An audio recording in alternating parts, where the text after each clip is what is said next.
মধ্যপ্রাচ্যে যুদ্ধ যখন চরমে তখন সরাসরি যুদ্ধে না জড়িয়েও ইরানকে নানাভাবে সহায়তা করছে চীন। কূটনৈতিক, অর্থনৈতিক এবং প্রযুক্তিগত সহযোগিতার মাধ্যমে তেহরানের অন্যতম বড় ভরসার জায়গা হয়ে উঠেছে বেইজিং।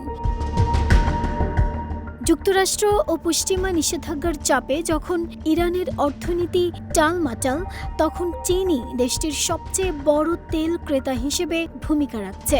আন্তর্জাতিক বিভিন্ন প্রতিবেদনে বলা হচ্ছে, চীন প্রতিদিন বিপুল পরিমাণ ইরানি তেল কিনছে। অনেক ক্ষেত্রেই তা তৃতীয় পক্ষের মাধ্যমে বা ভিন্ন উৎস দেখিয়ে আমদানি করা হচ্ছে, যাতে নিষেধাজ্ঞার বাধা এড়ানো যায়।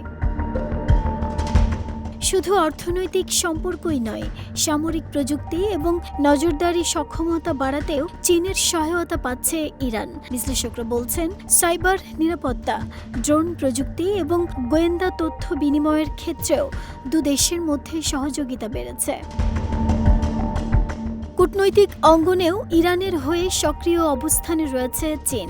জাতিসংঘ সহ আন্তর্জাতিক বিভিন্ন ফোরামে বেইজিং বরাবরই তেহরানের বিরুদ্ধে কঠোর পশ্চিমা অবস্থানের সমালোচনা করেছে, বরং আলোচনার মাধ্যমে সংকট সমাধানের আহ্বান জানিয়েছে তারা।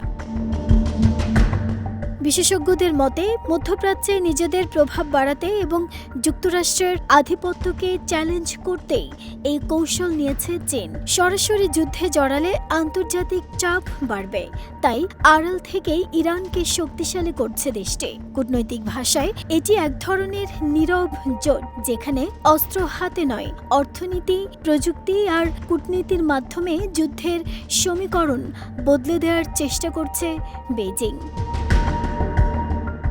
নাহিদা, স্মৃতি, দেশ রূপান্তর।